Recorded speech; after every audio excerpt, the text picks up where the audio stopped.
Bom, eu acho que a gente pode ir começando. Então, a Flavinha tem uma comunicação. Boa tarde. Eu só vou fazer a entrega do livro da Norma. Carol veio aqui, Karina me explicou há pouco a sistemática randômica que o Google providenciou para o sorteio. Não vou saber explicar, não me peça isso, por favor. Isso só para dizer que houve um método, total isonomia. Tá? Então, Rainan está presente? Ah, foi você quem o Google sorteou. Você vai levar o... Por favor. Se você quiser mais detalhes do sorteio, a Karina pode explicar. Se alguém quiser conferir. Sim, por favor, Rainan, a Norma é quem te regalou. E o Google. Thank you very much. Com foto, claro, porque...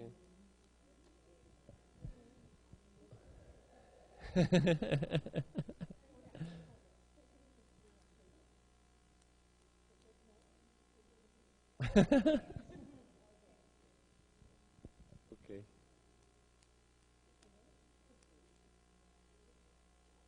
Bom, um pouco a ideia sempre, quando a gente vai a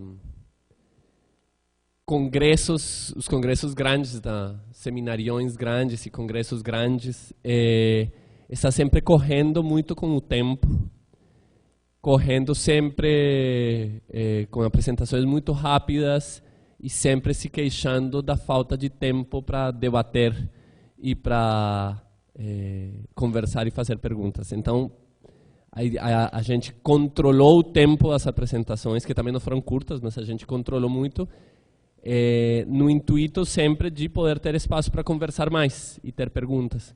Então, bom, esse é o momento. Eu gostaria muito de saber se tem perguntas. Eu queria simplesmente fazer não sei, um par de comentários, talvez, pensando algumas coisas de hoje e pensando algumas coisas dessa segunda mesa, né, da tarde. Eu acho que a gente teve nesse dia de hoje uma riqueza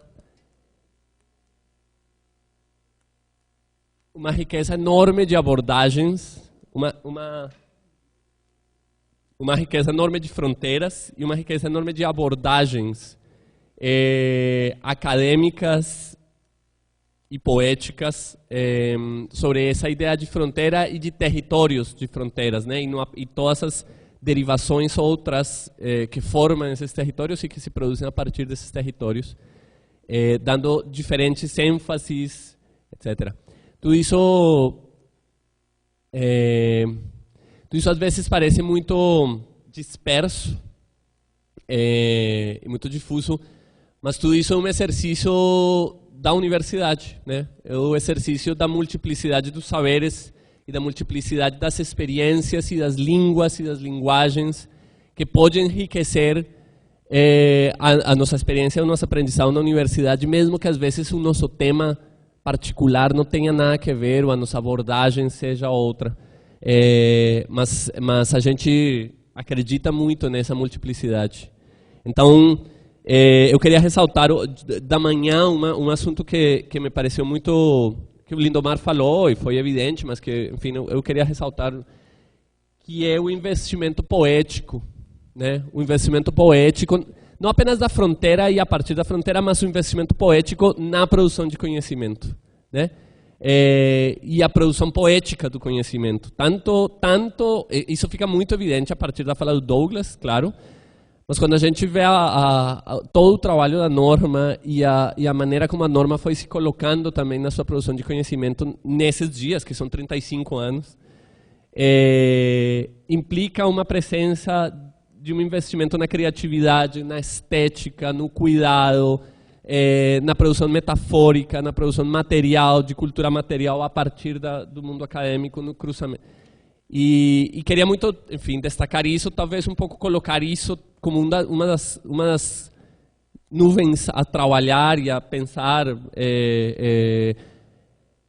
Caitlin trouxe um pouco disso também, por exemplo, a partir da dramaticidade dos atos de resistência.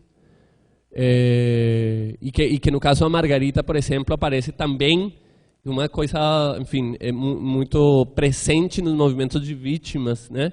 Que são as materializações e a produção de obras materiais, enfim, eu não sei se elas chamariam de arte, mas muitas vezes sim, outras vezes não, mas de produção estética material cuidada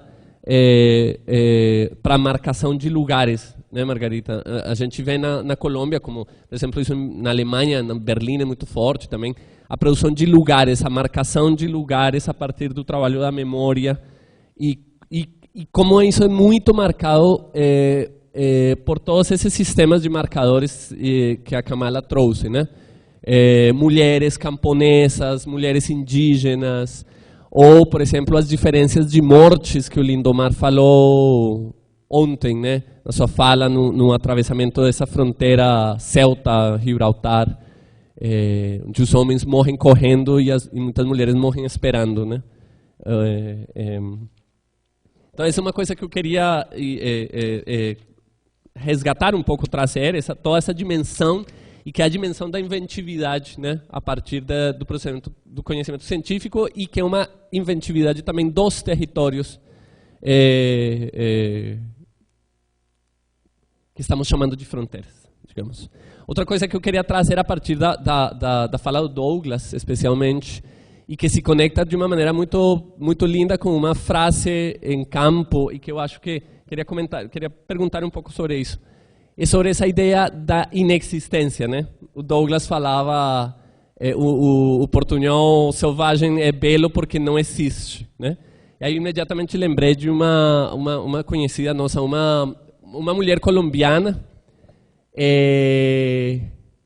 mestiça, leticiana, né? Na fronteira Letícia-Tahuatinga, que é doutoranda na Universidade Nacional da Colômbia e é agente do Ministério das Relações Exteriores da Colômbia. Então, é uma agente, do que no Brasil seria uma agente federal da fronteira, digamos, e a gente conversando em Santa Rosa, na ilha de Santa Rosa, no Peru, tomando cerveja peruana.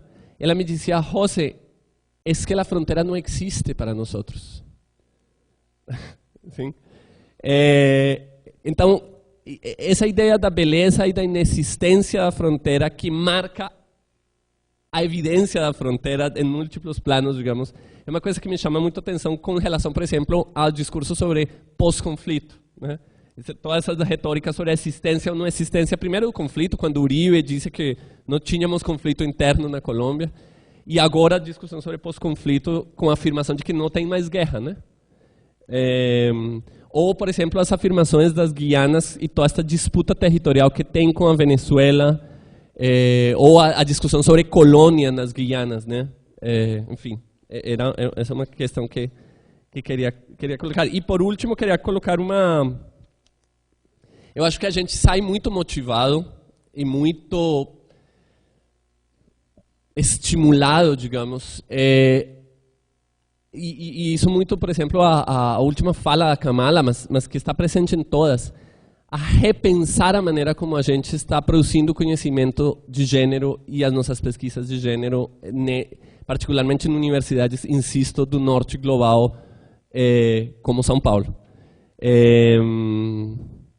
E em relação com outros, né? A Kamala trazia esse exemplo precioso, né? De e aí com categorias que a Norma trouxe por outro caminho, né? Um projeto universitário que cruza o transnacional com o diaspórico, com o transfronteiriço, né? De maneira prática, né? Como um projeto a ser desenvolvido para pensar essas relações de gênero, que cruza, por outro lado, uma densidade acadêmica muito grande, né? Corporificada, por exemplo, na Kamala, mas também, uma necessidade de incidência política a partir por exemplo, as taxas de suicídios, as taxas de assassinatos, né, domésticos de mulheres, e que inspira, digamos, e moviliza toda uma discussão sobre território, sobre transnacionalidade, diáspora, processos de diferenciação, etnia, etc. Como está isso, por exemplo, no sul do país, no pós-conflito, essas discussões sobre feminismo, sobre direitos das mulheres, sobre universidade, engajar isso, enfim, é uma pergunta nesse sentido. É isso. Eu queria perguntar para a Kamala como estão pensando. É uma pergunta que pode ser muito horrível em termos de uma pergunta de financiador, mas como pensam os efeitos? How do you think the effects of that project? You know, it's like how are you thinking the effects of that kind of project? I don't know. Ok. Eu abro para perguntas e comentários gerais. Não,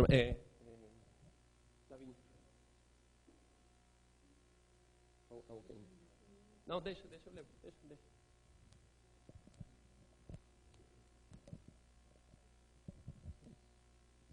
Al principio de la conferencia me daba la idea de, ponía más atención a la singularidad y a la diferencia, y me pareció, no sé si es el efecto de pensarlo y el tiempo que llevamos, pero al final la manera en la que concluyen veo mucho más coincidencias y líneas comunes de lo que creí que había. Y probablemente tiene que ver con la capacidad de agencia de las mujeres en términos de esta lógica, probablemente porque la conferencia les está enfatizando, pero encuentro que en esa particularidad y singularidad de cada uno de estos espacios y conflictos está la esperanza, ¿no? Hablábamos de la esperanza o de si se va a acabar el mundo. Entonces, yo veo más una esperanza, y la esperanza está en cierto momento en el género y en la forma creativa y de resistencia, de ver formas alternativas de luchar, ¿no? Y de una lucha que no es necesariamente material, pero de dignidad. Veo en todos estos un trabajo de dignidad.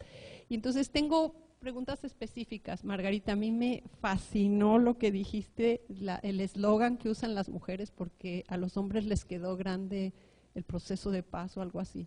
Si puedes desarrollar un poquito a partir, ¿cuál es el argumento? Porque el eslogan es muy bonito, pero detrás, ¿cuál es la reflexión o la prueba que ellas utilizan como para probar y llegar al argumento de que es justamente las lógicas de género, que podría ser el argumento feminista de hace algunos años, ¿no? En el caso de Katy, en tu trayectoria como investigadora planteas este momento en el que tratas de hacer análisis comparativo y hablas de Bangladesh, ¿no? El trabajo comparativo, esa sección sobre trabajo comparativo, ¿qué te generó en términos de repensar el propio espacio donde trabajas y vives? O sea, el estudio comparativo, ¿qué te redefinió en términos de tu pensar la frontera México-Estados Unidos? Y en términos de Kamala, me llama mucho la atención, probablemente por mi ignorancia de la región, pero creo que es un indicador interesante de la invisibilidad que esta zona ha tenido cuando se piensa América Latina. Acabo de venir hace unos 15 días, estaba en Francia en un super festival de cine sobre cine y fronteras en el mundo, y una de las fronteras que estaban tocando era justamente la que nos estás hablando, pero en la parte de la francesa. Y noté un dominio en el discurso del neocolonialismo que no se les puede quitar a los europeos, particularmente a los franceses. Y pensando en esto de la madre tierra, la madre patria, y la complejidad que nos das en términos de etnia, ¿cómo se vive o qué papel juega no solo el pensamiento que se asume, porque esto se mama, en términos de los movimientos de género y el neocolonialismo?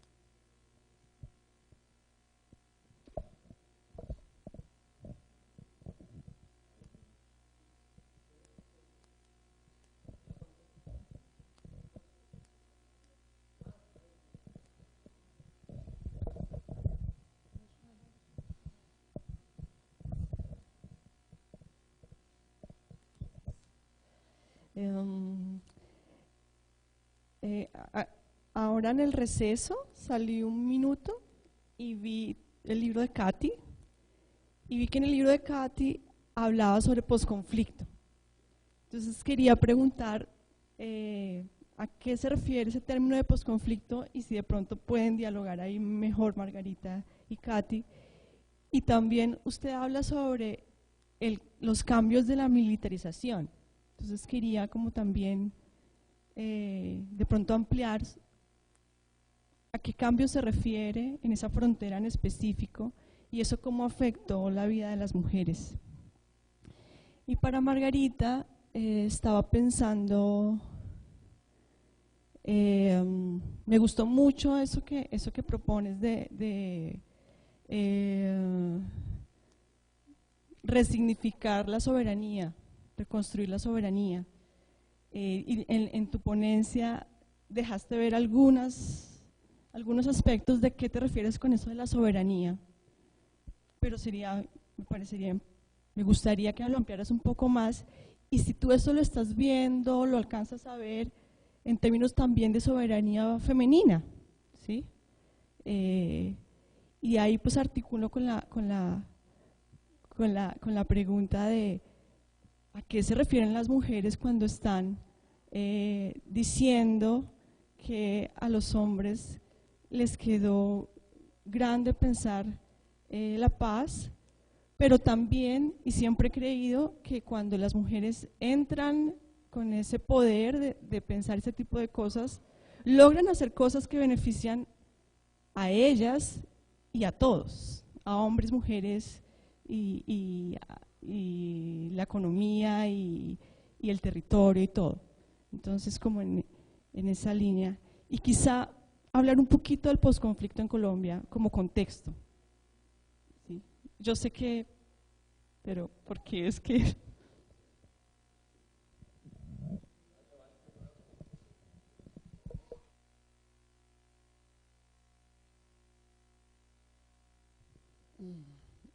Bueno, creo que las dos comentarios, preguntas coinciden.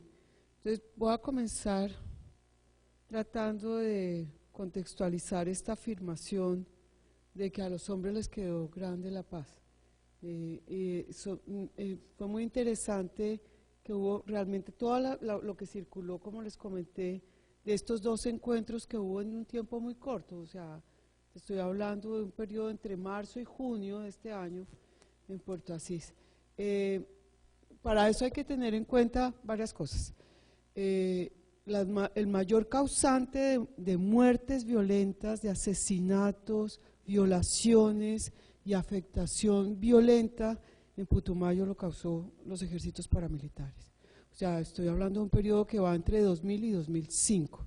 Un ejército de hombres pagados, privados, que el Estado no fue capaz de detener en el accionar que tuvieron en la región. Y obviamente hay pistas del respaldo que tiene de parte de estamentos del ejército y que la presencia, como lo mencioné, más grande que hay en estas regiones en guerra del Estado es una presencia militar. O sea, antes que una presencia institucional y un fortalecimiento de instituciones que atiendan los requerimientos de la región, hay una intervención militar que protege los intereses de las empresas petroleras que actúan en el territorio. Entonces, para darles una idea de lo que pasa allá es que una carretera que debe comunicar a la gente, hoy que está pavimentada en 2 horas, se demoró en construirla el Estado 40 años, pero que llegó hasta cierto punto y nada que despegaba, y cuando empezó el nuevo auge petrolero de 2005, se construyó en un año. ¿Para qué? Para los carrotanques que sacan el petróleo de Putumayo, porque no hay un oleoducto. Es empresa privada. En los carrotanques además lavan dinero del narcotráfico, del tráfico. O sea, es plata que se invierte en carrotanques que sacan el petróleo de esta región. Esos dos ejércitos y esas entradas del Estado son tremendamente masculinas. ¿Qué pasa con la guerrilla? La guerrilla es un ejército donde el pie de fuerza femenino es muy grande.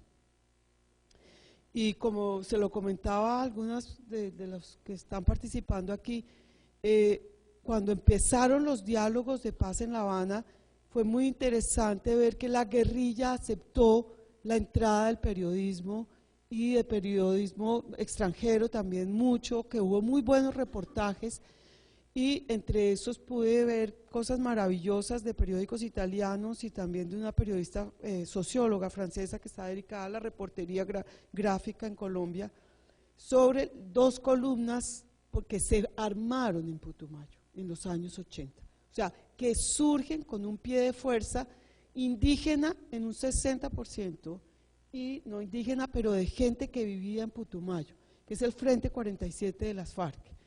Y ellos entrevistan columnas de las FARC donde hay muchas mujeres y cuentan que ellos entran al ejército de las FARC a los 13 años y que ellos no han conocido otra realidad que la de la guerra y están muy asustados por tener que dejar la selva, la vida en la selva, su comunidad familiar que son los guerrilleros de la columna y las mascotas que son animales domesticados en la selva. Entonces, las FARC también cometieron terrores en otras regiones, pero en Putumayo particularmente, las FARC tienen un fuerte respaldo en la base campesina, porque las FARC organizaron la producción de coca, que desde los años 80 sostienen toda la región. Entonces, estas mujeres lo que están haciendo, que probablemente no lo expresé muy bien, es que ellas son voces probablemente de organizaciones rurales, campesinas de mujeres, pero ellas integran la problemática urbana, porque ellas no hacen una separación, un corte entre las productoras de hoja y lo que va llegando hacia las áreas urbanas. Y por eso, y son muy conscientes de que la informalidad del área urbana, que efectivamente tiene una definición como ilegal por parte del Estado porque no tiene registros, pero en esta región el Estado está completamente inacabado. El Estado, las FARC eran más Estado que el Estado colombiano. Las FARC la gente pagaba el tributo, el impuesto a la producción de hoja de coca, pero la mayoría de la gente no paga obviamente impuestos, porque va a pagar impuestos si la carretera que les permite comunicarse con el centro del país se acaba de pavimentar y de construir cuando hay una bonanza petrolera, y la gente decía, esta carretera no la pavimentaron para que circulen 450 carrotanques llenos de petróleo diariamente, en la época en que los precios estaban buenos, no ahorita. Obviamente los precios cayeron y la actividad petrolera también cesó. Entonces, ¿qué dicen las mujeres? Hay una cosa que cuando yo no había pensado en el género y tratando de analizar en el escenario, yo veía el accionar de las mujeres, porque es una tremenda agentividad por todos lados, por donde las mire. En la economía urbana, las mujeres son impresionantemente, ellas tienen un dicho que oye uno mucho, aquí el que no se mueve se jode. Y moverse quiere decir mover los centavos, la plata. Están invirtiendo en dulces, en cualquier cosa. Es una financiarización de la vida monetaria, pero por ellas muy hábilmente manejada. O sea, con mínimas cantidades, que ellas hablan de su capital y son sumas pequeñas que las mueven y movilizan y hacen parte de una economía además que depende mucho del consumo. Yo acuño la categoría de los empobrecidos urbanos, para hablar de la gente, la mayoría que es también en Puerto Asís, la mayoría son pobres urbanos, y los llamo empobrecidos porque ellos han perdido la capacidad de producir comida que ofrecen las áreas rurales. Por más de que haya coca, ahí está el río, pueden pescar, hay ciertos cultivos de recolección, hay algo de comida. En la ciudad tienes que pagarlo todo con dinero, o sea, la urgencia de conseguir dinero. Entonces, yo me preguntaba, ¿dónde están los hombres? ¿Dónde están las voces políticas de los hombres? O sea, los hombres también están afectados por la economía coquera, por la guerra, por la economía informal, muchas veces con menos espacios para su agencia económica en los medios urbanos. Y creo que pues las cocaleras, que son muy fuertes políticamente, levantan esta consigna de que nos tocó a las mujeres porque a los hombres les quedó muy grande, es porque ellas tienen muy consciente, digamos, yo no me atrevería a decir que que están dándole la vuelta como a la feminización, digamos, de este masculino. No creo. Es que de verdad en los hombres, primero han estado muy vinculados con la guerra. Es una figura masculina que en las regiones sí ha tenido muchas implicaciones en las disputas que ha habido en los ejércitos, y no hay ningún tipo de organización de ellos en la base. Ellas son las que se organizan y probablemente también encuentran en el respaldo en las políticas de víctimas. Esto de los monumentos a las víctimas, que son los nombres, las fechas de nacimiento y muerte que están en las cabeceras municipales, está promovido por el movimiento de víctimas, que la mayoría son mujeres, y que también se preocupan por eso, ¿no? Por ver cómo han sido afectadas. No hay un monumento de hombres, porque los hombres mueren en la guerra. Ellas son como la población civil que se ve afectada por la guerra. Eso por una parte. Y sí, hablar de posconflicto, yo incluso cuando escribo probablemente lo mencioné porque era como la entrada. Preferimos hablar muchos de posacuerdo porque el conflicto está latente, hay un grupo todavía armado accionando, que es el Ejército de Liberación Nacional, que actúa sobre todo en la costa pacífica y en los llanos orientales, en la zona de Santander también, en áreas petroleras también, en áreas de economías extractivas, es muy fuerte esa presencia. Entonces, es mejor hablar de posacuerdo, y además porque con cierto cuidado, porque desde que se inició los diálogos de paz, la firma del acuerdo, y en menos de un año han caído asesinados 180 líderes sociales en Colombia. O sea, hay un resurgimiento paramilitar, las disidencias de las FARC, que controlan hartas áreas, por ejemplo, vastas del sur del Guaviare, en la selva amazónica, están muy activas, y pues obviamente ahí empieza mi reflexión sobre soberanía. Yo siempre he caracterizado a Putumayo como un territorio donde la soberanía estatal está competida por otros ejércitos y por otros gobiernos. O sea, es una soberanía que se ha impuesto, o sea, que le reta al Estado el uso legítimo de la violencia como Estado, porque ellos también ejercen otro tipo de violencia. Cuando las mujeres levantan la voz para decir, un momentico, si queremos paz, tenemos que pensar en una estrategia que considere toda la cadena productiva de la coca, derivada de la hoja de la coca. Están hablando de la única posibilidad de encontrar un respaldo que haga más efectiva realmente las posibilidades de que esa violencia, o sea, realmente vaya a disminuir, porque es que la guerrilla se desmoviliza, están los campamentos de los guerrilleros desmovilizados, pero no se desmoviliza toda, y los paramilitares que siguen en el negocio del tráfico. Ahora se supone que el Estado está muy confiado en que va a entrar a lucharlos como bandas criminales, que la gente que ellos no van a contar con ningún respaldo de la gente en la base, pero lo que las mujeres le están diciendo al Estado es, hey, un momentico, si usted no nos da el respaldo para no criminalizar toda esta base popular que participa en esta economía, porque es la única que hay para nosotros, es muy probable que no vaya a haber paz. Entonces es como que la idea de soberanía de ellas es una soberanía interna primero, y eso es una negociación de soberanía que empieza por decir, si usted quiere reconstruir la soberanía estatal y la posibilidad de la paz, tiene que haber una negociación más fuerte en la base. Ellas hablan de paz con sentido territorial, y lo traducen así: paz con sentido territorial en Putumayo significa que se tenga en cuenta que este es un ecosistema andino amazónico, que este es un ecosistema único que conserva las fuentes de agua que van a fluir a los ríos abajo en el Amazonas. Lo segundo es que tienen que tener en cuenta que aquí tiene que haber mejor comunicación, los procesos, porque mira, las FARC abrió carreteras. Cuando las FARC entregan sus bienes al Estado, ellas cuantifican los kilómetros de carretera que ellas abrieron al servicio de la gente. Entonces, una de las causas, por ejemplo, que yo encontré que ha hecho que el crecimiento de la urbanización sea muy importante son 3 flujos.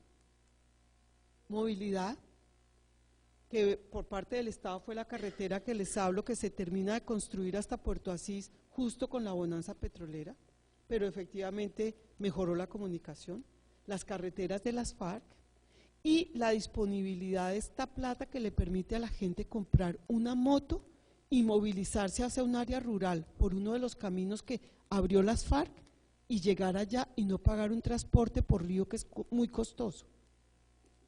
Esa es una. La otra son los flujos de dinero, y son flujos de dinero que deja la coca y que mantienen la urbanización y han hecho crecer la urbanización justamente por la violencia que hay en las áreas rurales. Y la otra tiene que ver obviamente con tecnologías de comunicación que están muy en la mano de la gente para movilizar plata y recursos vía los teléfonos celulares. Hay una restricción muy grande de la señal celular hacia las áreas rurales justamente por la presencia de la guerrilla, pero en este momento, digamos, hay una política que se está tratando de generar, de impulsar ese tipo de comunicación para que pueda haber una red, por ejemplo, de manejo del dinero de otra manera. O sea, efectivamente se están generando muchos cambios y obviamente la soberanía que plantean las mujeres en la región es una soberanía que pasa por eso, por la paz territorial. Ellas están planteándole al Estado, ¿usted quiere construir soberanía en la región? La única posibilidad de construirla es teniendo en cuenta cuáles son estos 3 flujos principalmente de comunicación y tienen que prestarles atención a ellas.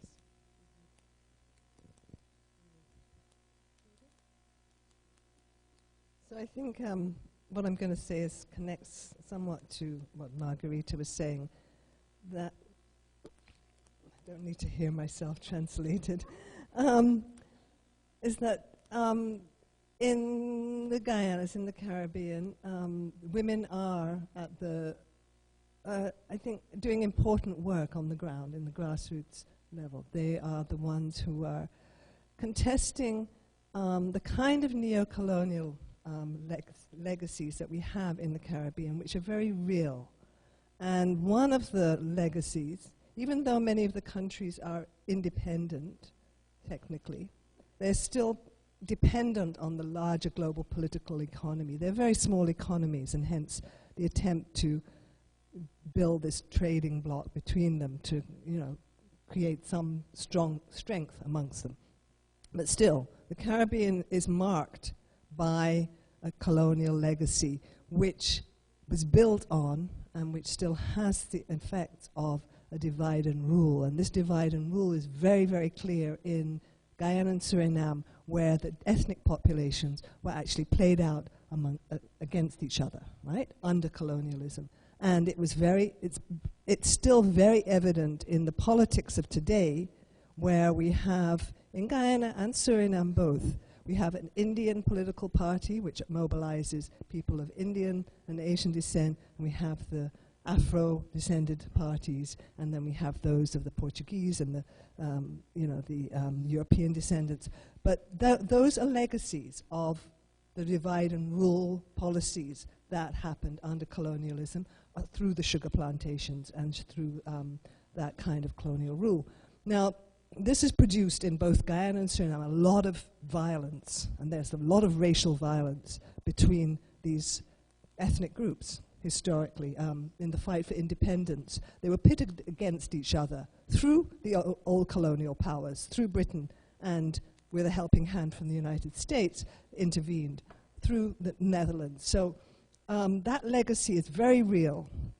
And we have villages that are kind of strictly Indian and African and Javanese and so forth around the country, indigenous. And this is still, on an everyday level, it's still very tangible, it's still very real. But what we also see, and this is where the women's movement is really important, because it is there that we're actually seeing these multicultural alliances happening to really address the kind of racism, address this historical legacy of racial divide and rule. And that is actually, you know, the hope, if you like, of what's going on in terms of the gender struggles in Guyana and in the Guyanas, and to really address those kind of divides and those wounds and those hurts that are remnants from the colonial regimes. But one thing that I think is important in talking about the struggles for change that are happening is that while we see women at the forefront of these kind of coalitions and struggles and progressive struggles and organizing, we are always reminded in Guyana and Suriname that men have an important role in there. And there's a lot of feminist men in the Guyanas today who are actually also participating and very supportive. The LGBT organizations are also integral to this kind of these struggles, these gender struggles. So it's a very interesting kind of configuration that we're seeing. But you know, at the forefront is these ethnic and racial divides that have happened and really color these countries. So it's something that still has to be worked at, and we constantly have to negotiate that, and which is why we wanted to build this gender studies program to also grapple with those kind of questions, right? To not just take gender as this sort of homogeneous category, but to really trouble it and really think about the relationships between groups in the country. So that's been important. And then coming to the Jose Miguel's question, what do I think about the effects of the gender studies programs that we are putting in place, or trying to put in place? What we're hoping is really that we can build a sort of critical mass of gender scholars who in turn will inform policies, social policies, who will become the political leaders, who can do that intersectional work, not just in the academy. It's not about the academy. It's about the academy that educates the future, activists, people who work in NGOs. I mean, most people actually in both Guyana and Suriname go through university education and go on to become, political leaders and so forth, or activists. So we think it's very important to have that kind of education at that level to kind of build some kind of hope there also, and that critical mass. So that's where we're working. Thanks. I have two questions to respond to, and the first is about this comparative approach.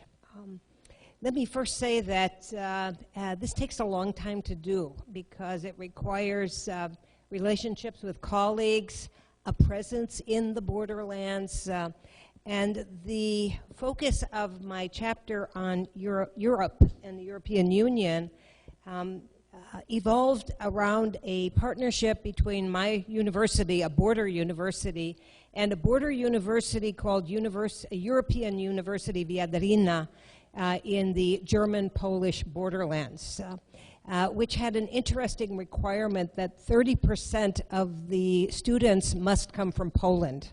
The university was located in Germany.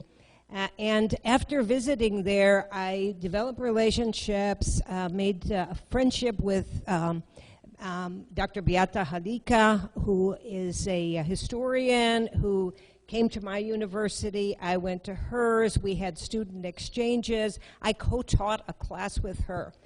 And I learned things from her and from my presence and from a lot of reading about a vicious borderlands. After World War II, you can hardly imagine the hatred and the stereotypes. The Nazis were vicious to Polish people. And Poland was once again carved up, territory shrunk, and there was forced resettlement of Polish, Ukrainian, and German people after World War II. Not because they chose to move, but because the post-military elites in Potsdam decided that ethnic cleansing, they didn't call it ethnic cleansing, but it was basically a type of ethnic cleansing. I have a picture from the book, from chapter 6, of crossing the border from Germany to Poland. And it's a wonderful, you can come and see it later if you want, it's a wonderful bridge. People bike over the border, walk over the border, drive cars over the border. There are no border guards. And for me, this picture tells 1,000 words. And let me also say as a footnote, please take pictures when you're doing your research as a way to bring in the visuals and the arts. Of course, if you take them of pictures, you must get consent and make sure to respect the dignity of people. But from studying European integration, I learned about the role that a larger regional institution can play in reducing some of the disparities and inequalities in borderlands. And that's what began to happen in Germany and Poland. There was a huge disparity after, well, even after the Deutsche Democratic Republic, the DDR, which was hardly democratic. But in 1989, there began to be movement back and forth across the border, and the European Union, once Poland entered the European Union, began to receive investments in local border regions, in bridges, in roads, in neighborhood associations, and I began to appreciate how that can really change fundamentally the nature of borderlands. And of course I dream, what if North America would ever become a union, the North American Union now? Of course, it would probably be dominated by business people and government people, but if we had people's voices and neighborhood associations and so on, what kind of difference could it make? Now, of course, I understand the European Union is a kind of grand neoliberal project, but it is a form of neoliberalism that involves much more social investment than what we would see in the North American type of neoliberalism unless that changed. So what I learned in India and Bangladesh was based partly on a Association of Borderland Studies meeting. And by the way, another footnote, I met Jose Miguel at a Nevada Borderland Studies meeting. That's how we began to know each other. But at a meeting in northeastern India, I began to develop relationships with colleagues from India and Bangladesh. I landed in Kolkata, we went to Guwahati, we went to the Bangladesh border, we went then to New Delhi. I met many people and read everything I could get my hands on.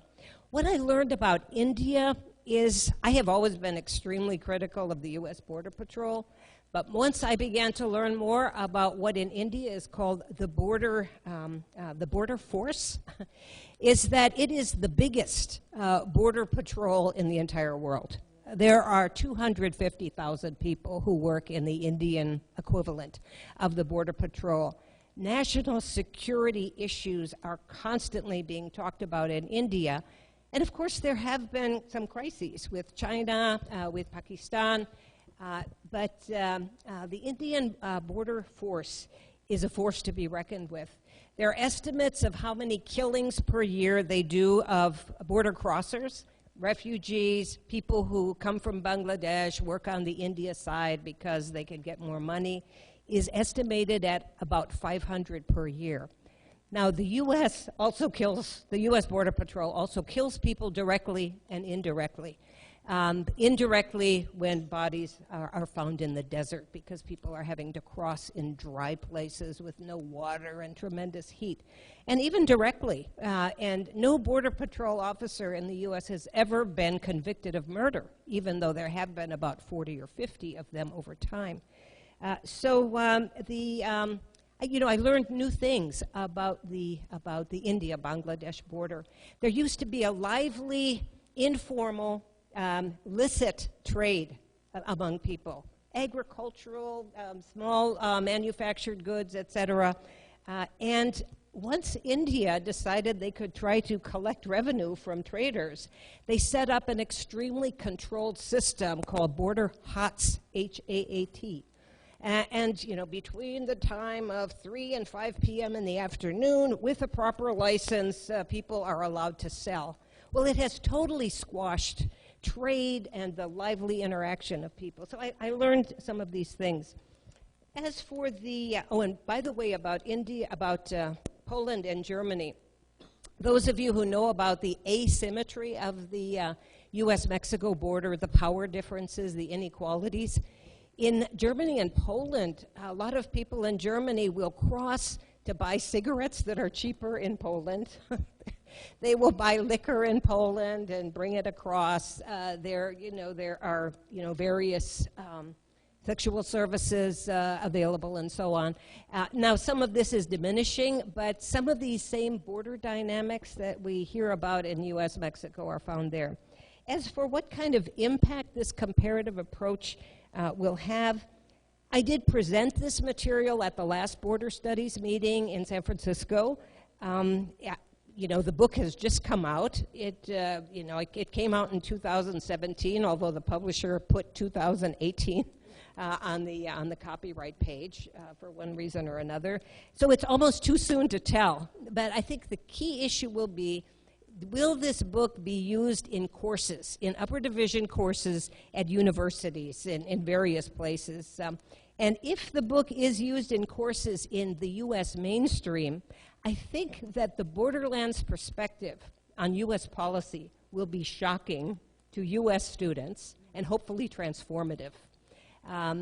The way that I analyze this colonized space of the borderlands, the way I talk about Mexico, the way that even settler colonialism, I'm sure most U.S. students have never even heard the phrase settler colonialism, but we are one of the worst examples, Canada, Australia, the United States, of a group of foreigners coming to the land and taking over and doing whatever they wished with it and pushing people into small reservations. So I hope that in the next few years, students will read these things and become more enlightened about their government, because most children in the U.S. grow up with social studies materials that make it seem like their country is the best in the world, never does anything wrong, et cetera, et cetera. And I know a lot of countries do this with their curriculum, but it happens in the U.S. too.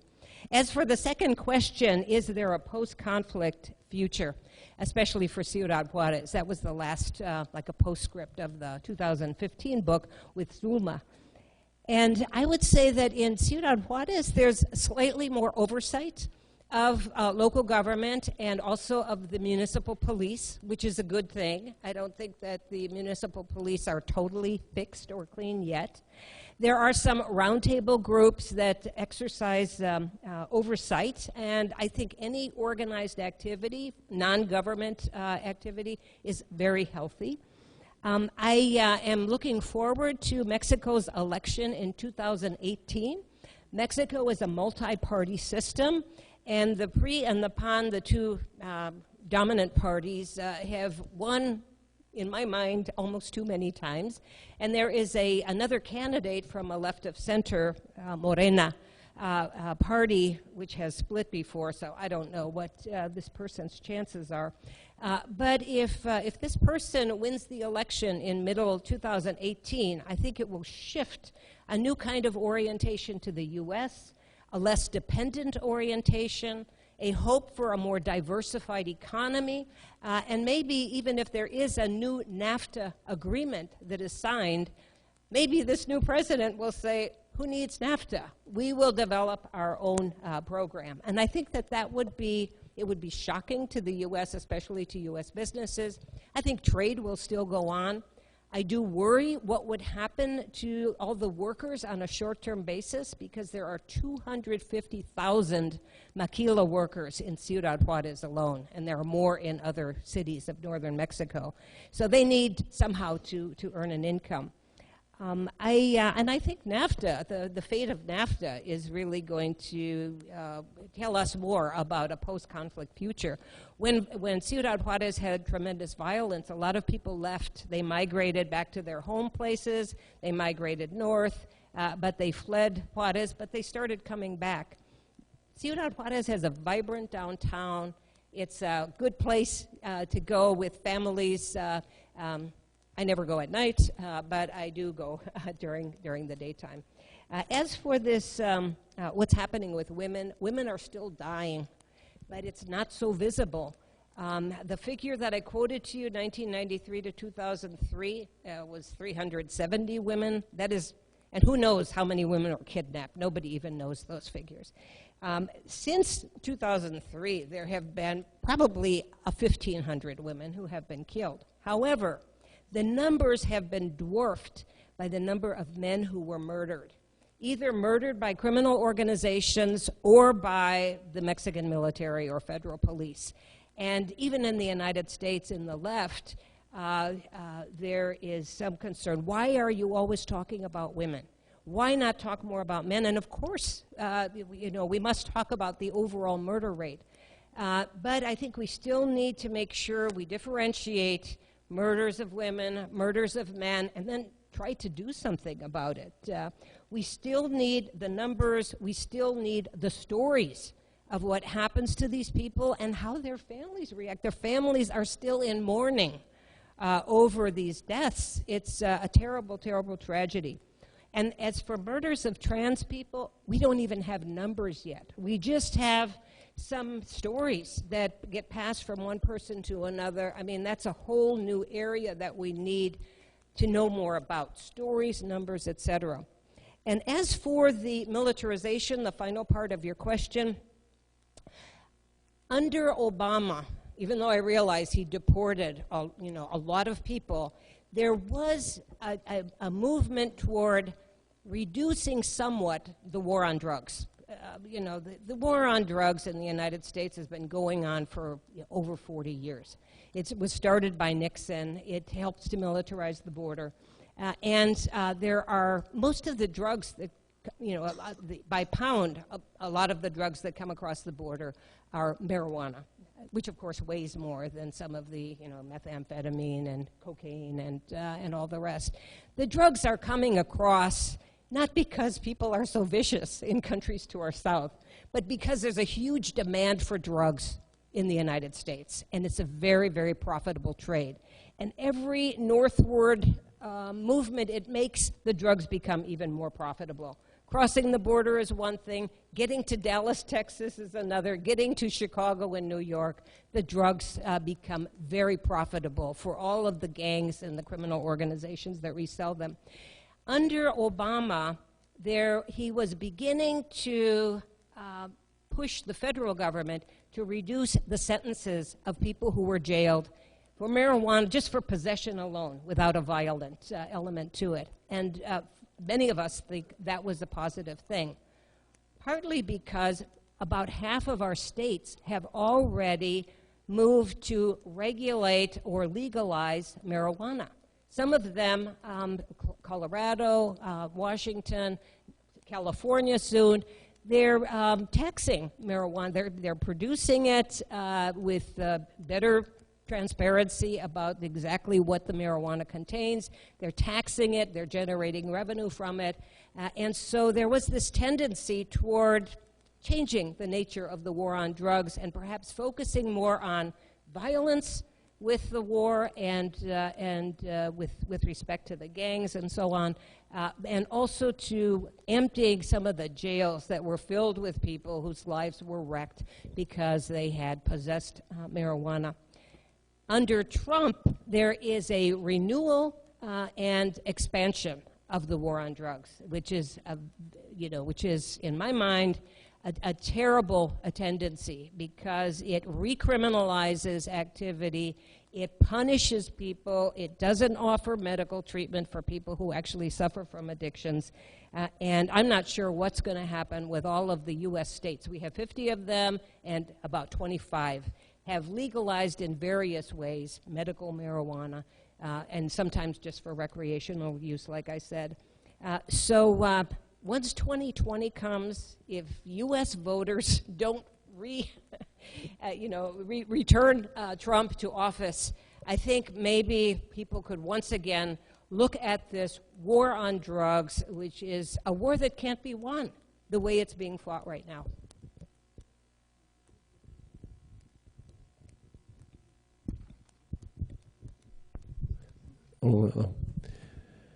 Thank you, Katie. Não sei se tem mais, se alguém tem mais comentários ou perguntas, se vocês querem colocar mais alguma coisa também, se alguém mais tem alguma coisa a mais para dizer.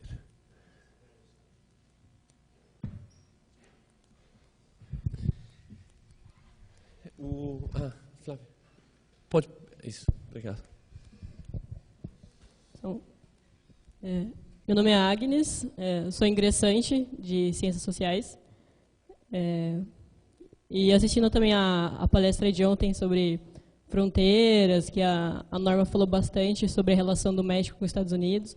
E o quanto que parece que essa delimitação forte das fronteiras, essa proteção que os Estados Unidos têm, não é muito uma proteção, como uma segurança que eles falam, né? Uma proteção contra um perigo eminente da imigração, não é muito contra um real perigo, parece que é uma luta contra pessoas, contra determinados indivíduos, deixa eu organizar. É uma luta, uma proteção não contra perigos, que nem muitas pessoas falavam, tipo, esses imigrantes estão roubando nossos empregos, sendo que foi apontado que a economia dos Estados Unidos depende bastante do México e dos trabalhos informais e tudo mais.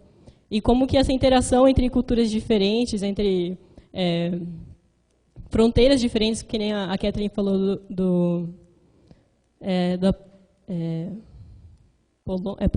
Polônia e a Alemanha. Eu queria falar também pedir para a Kathleen falar mais sobre essa relação da guerra às drogas e dessas fronteiras, tipo, se essa proteção que os Estados Unidos faz forte contra a suposta invasão dos imigrantes mexicanos nos Estados Unidos, eles somente usam a guerra às drogas como uma desculpa para fortalecer cada vez mais. E como que funciona isso na prática? Como que as drogas realmente chegam nos Estados Unidos? Porque elas chegam, certo? Porque tem uma grande demanda. E também falando sobre o Trump, se foi apontado que ele não venceu por maioria numérica e parece que atualmente há uma grande descontentamento com a posição dele lá no poder, como que ele conseguiu ganhar?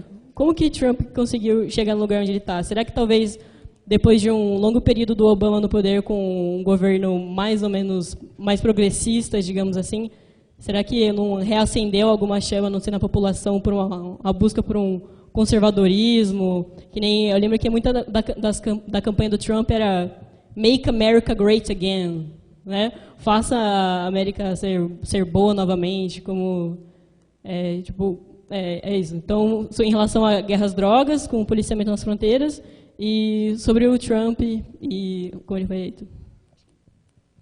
Obrigado. Obrigado. Eu vou Flávia. fazer...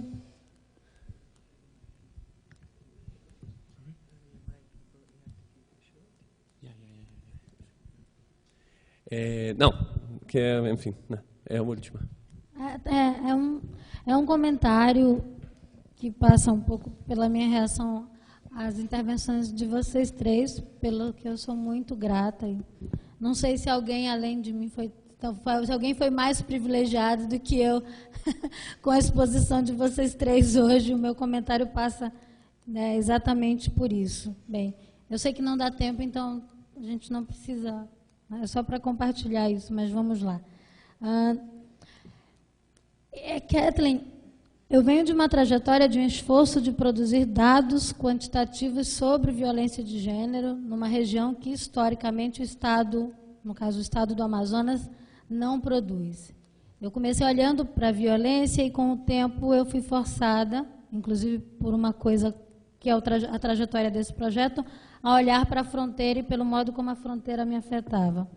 E aí, uma coisa que muito me aflige hoje, sobretudo pelos acontecimentos recentes que a gente viveu no estado do Amazonas, em janeiro desse ano houve uma chacina no presídio em Manaus e mais de 60 presos foram mortos. E esse fato foi lido como... Okay? Esse fato foi lido como um episódio a mais na guerra do tráfico internacional de drogas e na disputa pela cocaína produzida na Colômbia e que passa pela fronteira Tabatinga, enfim. Mas o que me aflige, então, nesse trabalho de produção de dados sobre violência de gênero, é o quanto que esse esforço, ao mesmo tempo que nos permite visibilizar, nomear e denunciar, né, menos academicamente, mais politicamente, inclusive, induzir políticas públicas para enfrentamento à violência, o quanto que esse movimento é, ao mesmo tempo, reificador desse discurso da fronteira como perigosa e do quanto esses dados podem também alimentar, de forma muito perversa e inversa, essa imagem de fronteira que é reificada, né, e dominada pelo tráfico e pelo crime internacional, enfim. Né? Então, é uma angústia minha que eu quero compartilhar para, em algum momento, se não possível agora, mas como que isso passa também, de alguma forma, de diferentes maneiras, pelo trabalho de vocês.